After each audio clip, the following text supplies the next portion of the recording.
तांत्रिक परंपरा एक बहुत ही जटिल और अत्यंत गुण ज्ञान से उत्पन्न हुआ है भारत। इसका संसार अत्यंत विचित्र और विशिष्ट भी है। इसका जीवन दर्शन अनूठा है और इसके अपने नियमावली और विधि विधान होते हैं। इस ज्ञान और विचारधारा के अनुयायियों के लिए अत्यंत आवश्यक है कि वो उसकी नियमावली और आचार संहिता का अनुसरण करें। ये विद्या कई रीतियों और पद्धतियों का सम्मिश्रण है। इस ज्ञान को प्रबुद्ध करने के पश्चात इसके अनुयायी कोई भी अविस्मरणीय कार्य कर सकते हैं। इस ज्ञान की प्राप्ति हेतु तुम्हें मुझे अपने गुरु के रूप में स्वीकार करना होगा। मुझे गुरु के रूप में स्वीकार करने के पश्चात पति पत्नी के सारे अधिकार स्थगित कर दिए जाएंगे। क्या तुम्हें स्वीकार है? हमें स्वीकार है।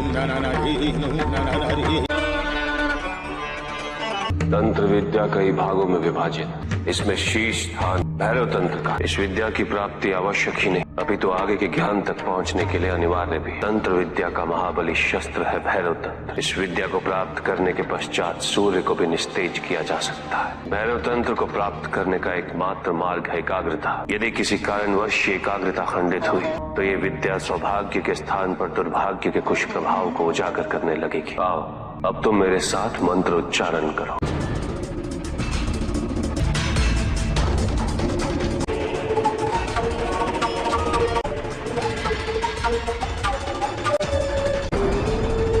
अब मैं तुम्हें भैरव तंत्र के मूल तत्व का ज्ञान देता हूँ। इसे शतक्रम के नाम से भी जाना जाता है और ये शतक्रम हमारे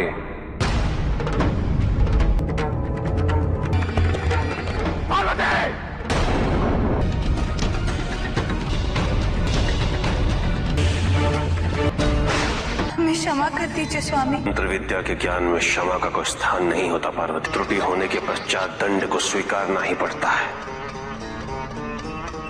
यदि तुम्हें ज्ञान ग्रहण करने की मंशा नहीं थी तो तुम्हें अधिकार ऐसा कदापि नहीं है। हम इस ज्ञान को प्राप्त करने हेतु तत्पर हैं, किंतु हमें स्वयं आश्चर्य हो रहा है कि हम कब और कैसे निद्रा से प्रभावित हो गए। आप कृपया इस ज्ञान को पुनः आरंभ कीजिए। मानव शरीर में इदा और पिंगला नामक दो नाड़ियों के बीच वक्ष नाम की नाड़ी, उसकी 6 ग्रंथियों में पद्माकर के 6 चक्र स्थित हैं। उन्हीं 6 चक्रों को जीवात्मा के साथ परमात्मा का सहयोग करना पड़ता है।